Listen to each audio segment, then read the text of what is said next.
நடிகர் தளபதி விஜயோட 51வது பிறந்தநாளை முன்னிட்டு அவருடைய லாஸ்ட் படமான ஜனநாயகன் படத்திலிருந்து அஃபீஷியல் கிளிம்சம் ஒன்று பிறந்தநாள் வாழ்த்துக்கள் தெரிவித்து வெளியிட்டிருக்காங்க. கிளிம்சம் பார்க்கறதுக்கு சூப்பராகவே இருக்குது. இப்போது இந்த கிளிம்சம் சோஷியல் மீடியாஸில் செம ட்ரெண்டிங். இன்றைக்கி படக்குழுவினர் அஃபீஷியலாக 2 போஸ்டர்ஸ் வெளியிட்டிருக்காங்க.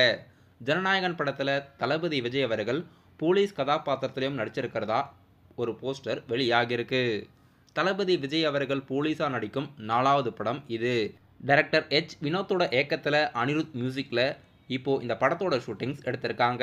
2026 ஜனவரி 9ஆம் தேதி படம் பொங்கல் முன்னிட்டு தியேட்டரில் மல்டி லாங்குவேஜில் ரிலீஸ் ஆகிறதா இருக்குது.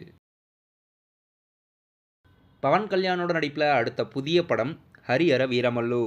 ஜூலை 24ஆம் தேதி படம் ரிலீஸ் பண்ணுறதா அஃபீஷியல் புது ரிலீஸ் தேதி படக்குழுவினர் அறிவிச்சிருக்காங்க.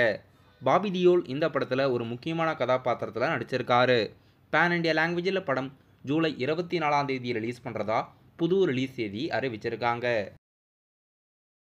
மலையாள நடிகை மமிதா பைஜு பிறந்தநாளை முன்னிட்டு அவங்களுடைய அப்கமிங்கான படங்களிலிருந்து பிறந்தநாள் வாழ்த்துக்கள் தெரிவித்து போஸ்டர்ஸ் வெளியிட்டிருக்காங்க. மமிதா பைஜுவோட அப்கமிங்கான தமிழ் படங்கள் டூட், 2 வானம் மற்றும் சூர்யாவோட 46வது மூவி. இந்த 3 படங்களும் மமிதா பைஜுவோட தமிழ் லைனப்ஸில் இருக்குது. நடிகர் தனுஷ் நடிப்பில் இப்போ தியேட்டரில் ரிலீஸ் ஆகி சக்ஸஸ்ஃபுல்லாக ரன்னிங் ஆகிற படம் குபேரா. குபேரா படம் வெளியான முதல் நாளில் மட்டுமே உலகம் முழுவதும் 30 கோடிக்கு மேலே வசூலாகி இருக்கிறதா அஃபீஷியல் கலெக்ஷன் ரிப்போர்ட் எஸ்டிமேட்டாக படக்குழுவினர் வெளியிட்டிருக்காங்க.